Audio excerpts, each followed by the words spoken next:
laban janvier kalo tile 28 san 2026 an minnu sɔgɔlen no Mali kunnafoni na su ani tile an ka foli b'aw bɛɛ lajɛlen aw bisimila Mali kunnafoni kɔnɔna na bamanankan kunnafoni kɛnɛ kan.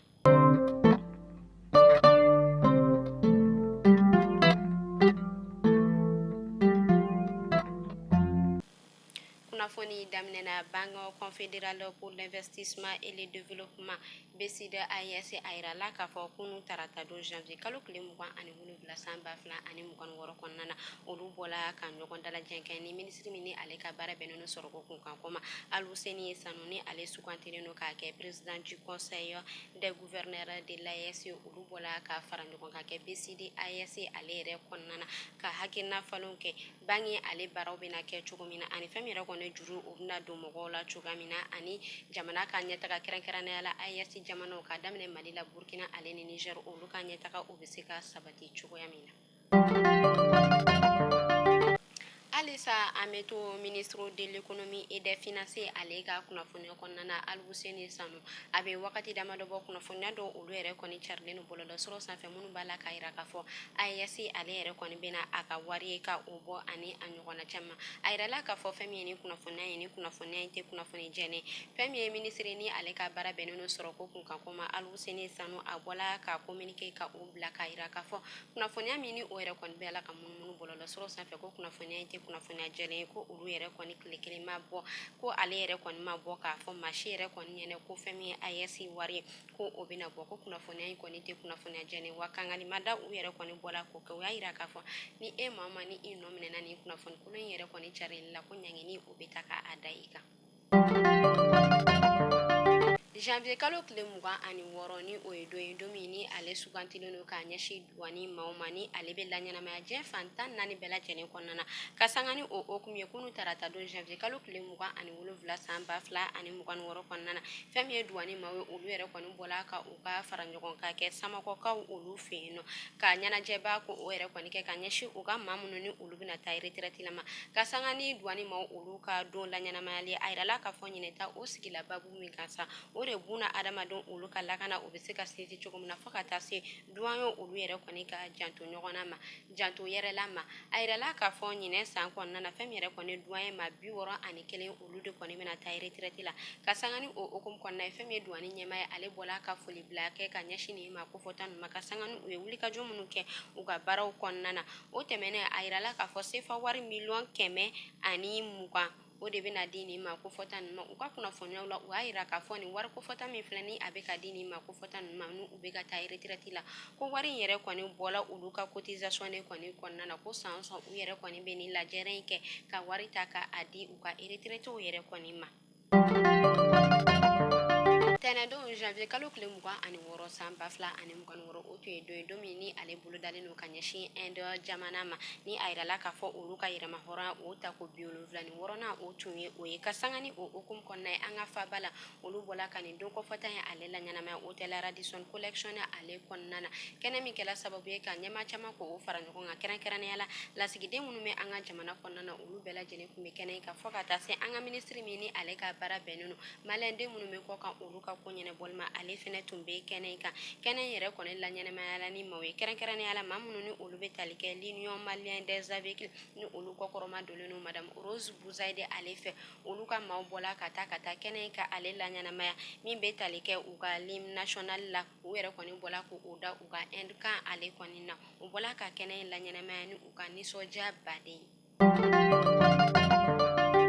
Fɛn min ye Segu ale ni Bamakɔ furancɛ la a yirala k'a fɔ fɛn min ye masiba kasara dɔ o yɛrɛ kɔni kɛla nin yɔrɔ kɔfɔta ale furancɛ la kɛrɛnkɛrɛnnenya la u ka yɔrɔ min bɛ yen nɔ ni ale bɛ wele ko Faya a yirala k'a fɔ maa 3 olu de kɔni bɔnɛna u ni na nin yɔrɔ kɔfɔta in kɔnɔna na ka sababuya kɛ u y'a yira k'a fɔ fɛn min ye camion citerne dɔ ye ale kɔni jɛninen tun bɛ nin sira kɔfɔta in kan min kɛla sababu ye k'a to nin ma kɔfɔta ninnu olu yɛrɛ kɔni taala don o la ka maa 3 ka o bɔnɛ ani na u y'a yira k'a fɔ a bɛ wagati damadɔ bɔ fɛn min ye camion citerne ye ale yɛrɛ kɔni jɔlen no nin yɔrɔ kɔfɔta in kɔnɔna na min bɛ ka kɛ sababu ye ka kasara ka o yɛrɛ kɔni don maaw kun minnu bɔnɛna u ni na an bɛ ala deli badanɛ ma ala ka a di u alisilamɛ su bɛɛ lajɛlen ma ka anw yɛrɛ ɲɛ ka an ta don kɔnɔ an bɛ taa yorosokaw olu fɛ yen nɔ tɛnɛ don janvier kalo tile 26 san 2026 kɔnɔna na a yirala k'a fɔ fɛn min yɛrɛ kɔni ye Loroso ale lycée public maaw ka kalanmɛturu ye olu yɛrɛ kɔni bɔla nɔ ko u ka baara ka ale ɲɔngiri ka sababuya kɛ u y'a yira k'a fɔ fɛn min ye u ka janvier kalo sara o yɛrɛ kɔni ma d'u ma o hukumu de kɔnɔna na olu yɛrɛ kɔni bɔlen n'u ka grève kɛ min na u kɛlen n'u ka kalan yɛrɛ kɔni jɔ pewu u y'a yira k'a fɔ grève yɛrɛ kɔni kɛ waati bɛnnen n'u k'a sɔrɔ semaine wɛrɛ dɔgɔkun nata ni ala y'o yirana ko o yɛrɛ kɔni kan ka bɛn fɛn min u ka kalanden minnu bɛ 10e fo ka taa se 11e na olu ka évaluation de premier période ale ma fɛn min yɛrɛ kɔni kalandenw ye olu yɛrɛ kɔni kamana gannen don kosɛbɛ an bɛ wagati min na i n'a fɔ sisan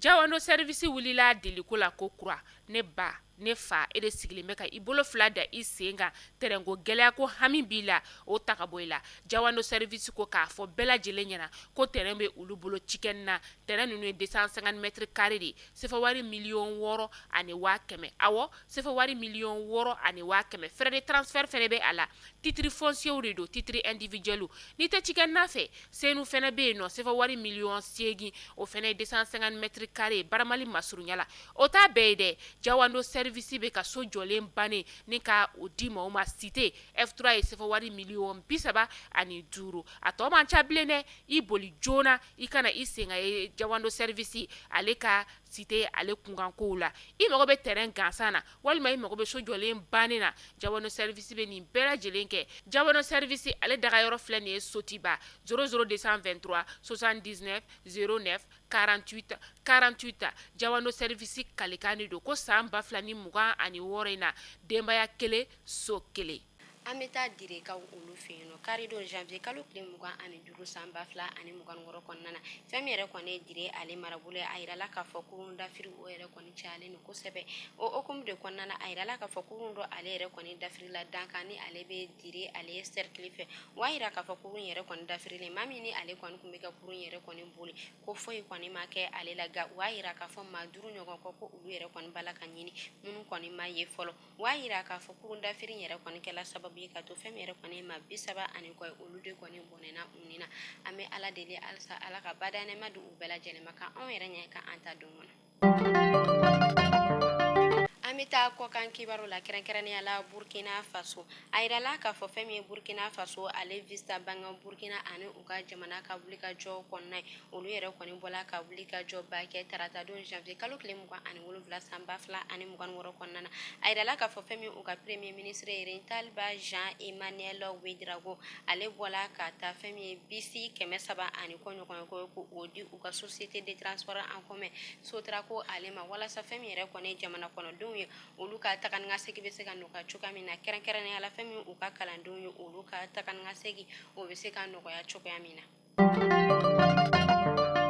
an bɛ taa Tiriki a yirala k'a fɔ tarata don janvier kalo tile 27 san 2026 kɔnɔna na fɛn min ye Nigeria ale jamana ɲɛmɔgɔ ye Bola Tinubu ale bisimila Tiriki ale jamana ɲɛmɔgɔ fɛ a yɛrɛ kɔni ka tagali kɔnɔna na u yɛrɛ kɔni u datugu kuma caman na u ka kumaw yɛrɛ kɔni sinzila fɛn min kan sa o de bolodi ɲɔgɔnma min bɛ u ka jamana fila ni ɲɔgɔn cɛ o tɔ bɛ se ka sinsin cogoya min na fo ka taa se teriya min bɛ u ni ɲɔgɔn cɛ o tɔ bɛ se ka sinsin